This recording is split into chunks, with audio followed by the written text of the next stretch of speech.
So all of a sudden AI is everywhere. People who weren't quite sure what it was are playing with it on their phones. Is that good or bad? Yeah, so I've been thinking about AI for a long time, since I was in college, really. It was one of the things that, the sort of 4 or 5 things I thought would really affect the future dramatically. It is fundamentally profound in that the smartest creatures, as far as we know, on this earth are humans, is our defining characteristic.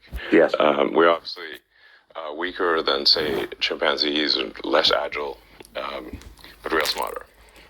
So now what happens when something vastly smarter than the smartest person comes along in silicon form? It's very difficult to predict what will happen in that circumstance. It's called the singularity. It's a singularity like a black hole, because you don't know what happens after that. It's hard to predict. So I think we should be cautious with AI, and I think there should be some government oversight, because it affects it's a danger to the public. And so when you have things that are a danger to the public, like let's say, so food and drugs. That's why we have the Food and Drug Administration, right, and the Federal Aviation Administration, the FCC. We have these agencies to oversee things that affect the public, where there could be public harm, and you don't want companies cutting corners on safety, and then having people suffer as a result. So that's why I've actually for a long time been a strong advocate of AI regulation. So that I think regulation is, it's not fun to be regulated. It's somewhat arduous to be regulated. I have a lot of experience with regulated industries, because obviously automotive is highly regulated. You could fill this room with all the regulations that are required for a production car just in the United States, and then there's a whole different set of regulations in Europe and China and the rest of the world. So very familiar with being overseen by a lot of regulators. And the same thing is true with rockets. You can't just willy-nilly, shoot rockets off, not big ones anyway, because the FAA oversees that. And then even to get a launch license, there are probably half a dozen or more federal agencies that need to approve it, plus state agencies.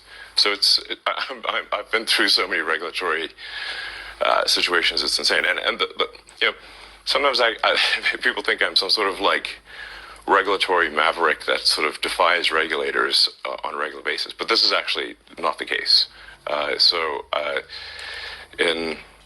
Once in a blue moon, rarely I will disagree with regulators, but the vast majority of the time, my companies agree with the regulations and comply. Anyway, so I think we should take this seriously, and we should have a regulatory agency. I think it needs to start with a group that initially seeks insight into AI, then solicits opinion from industry, and then has proposed rulemaking, and then those rules, will probably, hopefully, grudgingly be accepted by the major players in AI, and I think we'll have a better chance of advanced AI being beneficial to humanity in that circumstance. But all regulations start with a perceived danger. Planes fall out of the sky, or food causes botulism. Yes. I don't think the average person playing with AI on his iPhone perceives any danger. Can you just roughly explain what you think the dangers might be? Yeah, so the danger, really, AI is perhaps more dangerous than, say, mismanaged aircraft design or production maintenance or bad car production, in the sense that it has the potential, however small one may regard that probability, but it is non-trivial. It has the potential of civilizational destruction. There's movies like Terminator, but it wouldn't quite happen like Terminator, because the intelligence would be in the data centers. Right. The robot's just the end effector. But I think perhaps what you may be alluding to here is that regulations are really only put into effect after something terrible has happened. That's correct.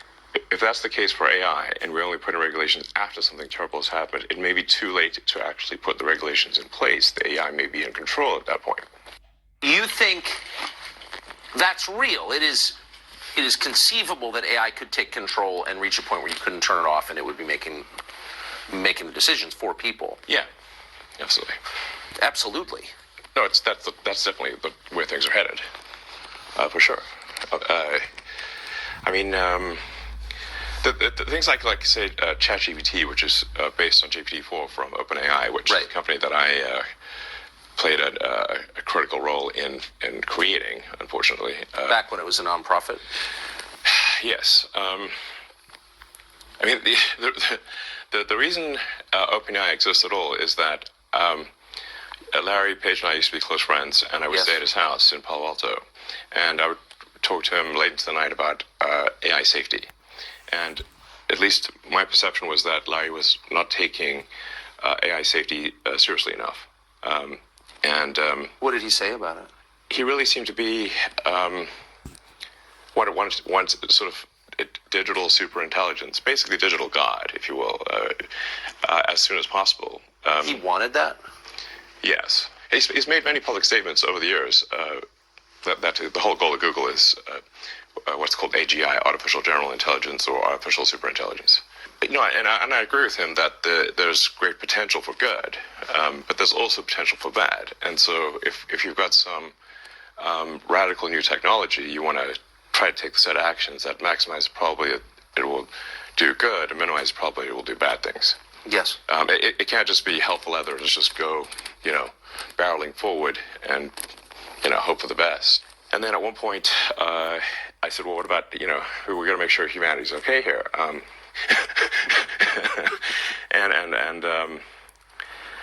then he called me a speciesist. Did he use that term? Yes. And there were witnesses. I wasn't the only one there when he called me a speciesist. And so I was like, okay, that's it. Yes, I'm a speciesist. Okay. You got me. What are you? Yeah, I'm fully a speciesist. Busted. So that was the last straw. At the time, Google had acquired DeepMind, and so Google and DeepMind together had about 3/4 of all the AI talent in the world. They obviously had a tremendous amount of money and more computers than anyone else. So I'm like, okay, we have a unipolar world here, where there's just one company that has close to a monopoly on AI talent and computers, like scaled computing. And the person who's in charge doesn't seem to care about safety. This is not good. So then I thought, what's the furthest thing from Google would be like a nonprofit that is fully open, because Google was closed for profit. So that's why the open in OpenAI refers to open source, transparency, so people know what's going on. Yes. And that we don't want to have like while I'm normally in favor of for-profit, we don't want this to be sort of a profit-maximizing demon from hell. That's right. That just never stops. Right. So that's how OpenAI was. So you want speciesist incentives here? Incentives that... Yes, I think we want pro-human... Yeah. Like the future good for the humans. Yes. Yes, because we're humans. So can you just put it... I keep pressing it, but just for people who haven't thought this through and aren't familiar with it, and the cool parts of artificial intelligence are so obvious. Write your college paper for you, write a limerick about yourself. Like, there's a lot there that's fun and useful. But can you be more precise about what's potentially dangerous and scary? Like, what could it do? What specifically are you worried about? Going with old sayings, the pen is mightier than the sword. If you have a super intelligent AI that is capable of writing incredibly well and in a way that is very influential, convincing, and is constantly figuring out what is more convincing to people over time, and then enters social media, for example, Twitter, but also Facebook and others, and potentially manipulates public opinion in a way that is very bad. How would we even know? What's happening is they're training the AI to lie. Yes. It's bad. To lie. That's exactly right. And to withhold information. To lie and Yes, yeah, exactly. To either comment on some things, not comment on other things, but not to say what the data actually demands that it say. Exactly. How did it get this way? I thought you funded it at the beginning. What happened? Yeah, well, that would be ironic. But Faith, the most ironic outcome is the most likely, it seems. I'm feeling that. That's good. That's actually a friend of mine, Jonah, came up with that one. I actually have a slight variant on that, which is the most entertaining outcome is the most likely. But that's entertaining as viewed from a third-party viewer. Right. Like, so if we're like an alien from TV on show. High. Yes. Yeah. Like you could go see a movie about World War I, and they're being blown to bits and gassed and everything in the trenches, and it's like you're eating popcorn and having a soda. It's fine. Not so great for the people in the movie. True. This sort of Occam's razor, the simplest explanation is most likely. Jonah's variant, which is irony, and then my variant, which is the most entertaining as seen by a third-party audience, which seems to be mostly true. But it seems true in this case. So you gave them, did you give them a lot? I came up with the name and the concept and pushed, had a number of dinners around the Bay Area with some of the people, the leading figures in AI. And I helped recruit the initial team. In fact, the Ilya Sutskever, who was really quite fundamental to the success of OpenAI, I put a tremendous amount of effort into recruiting Ilya, and he changed his mind a few times and ultimately decided to go with OpenAI. But if he had not gone with OpenAI would not have succeeded. I really put a lot of effort into creating this organization to serve as a counterweight to Google. And then I kind of took my eye off the ball, I guess, and they are now closed source, and they are obviously for profit, and they're closely allied with Microsoft. In effect, Microsoft has a very strong say, if not directly controls OpenAI at this point. So you really have an OpenAI Microsoft situation, and then Google DeepMind are the other two sort of heavyweights in this arena. So it seems like the world needs a third option. Yes.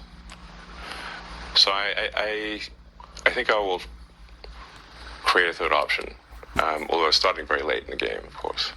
Can it be done? I don't know. I think it's, but I will try to create a third option, and that third option hopefully does more good than harm. Like the intention with OpenAI was obviously to do good, but it's not clear whether it's actually doing good or whether it's. I can't tell at this point, except that I'm worried about the fact that it's being trained to be politically correct, which is simply another way of being saying untruthful things. Yes. So that's a bad sign. There's certainly a path to AI dystopia is to train an AI to be deceptive. So yeah, I'm going to start something which you could call truth GBT, or a maximum truth-seeking AI that tries to understand the nature of the universe. And I think this might be the best path to safety, in the sense that an AI that cares about understanding the universe it is unlikely to annihilate humans, because we are an interesting part of the universe. Hopefully, they would think that. I think because humanity could decide to hunt down all the chimpanzees and kill them, but we don't, because we're actually glad that they exist. Yes, and we aspire to protect their habitats. But we feel that way because we have souls, and that makes us sentimental and reflective. It gives us a moral sense, longings. Can a machine ever have those things? Can a machine be sentimental? Can it appreciate beauty? Well, I mean, we're getting into some, philosophical areas that are hard to resolve. I take somewhat of a scientific view of things, which is that we might have a soul or we might not have a soul. I don't know. It feels like I feel like I've got some sort of consciousness that exists on a plane that is not the one we observe. Yes. That is certainly how I feel, but it could be an illusion. I don't know. But for AI, in terms of understanding beauty. There's a difference from appreciating beauty and being able to create incredibly beautiful art. Yes. Will AI be able to create incredibly beautiful art? It already does. Yes, I know. If you see some of the Mid-Journey, I have. this stuff, it's incredible. It is. No question that it can create art that we perceive as stunning, really. It's doing sort of still images now, but it won't be long before it's doing movies and shorts, and movies just a series of frames with audio. But at that point, because it can mimic people and voices, any image, it can mimic reality itself so effectively. Yeah. I mean, how could you have a criminal trial? I mean, how could you ever believe that evidence was authentic, for example? And I don't mean like in 30 years, I mean like next year. I mean, that seems totally disruptive to all of our institutions. But I'm not so worried. I think it's more like, will humanity control its destiny or not? Will we have a future that is better than the past or not? You bought Twitter famously. You've got a lot of other businesses and a lot going on.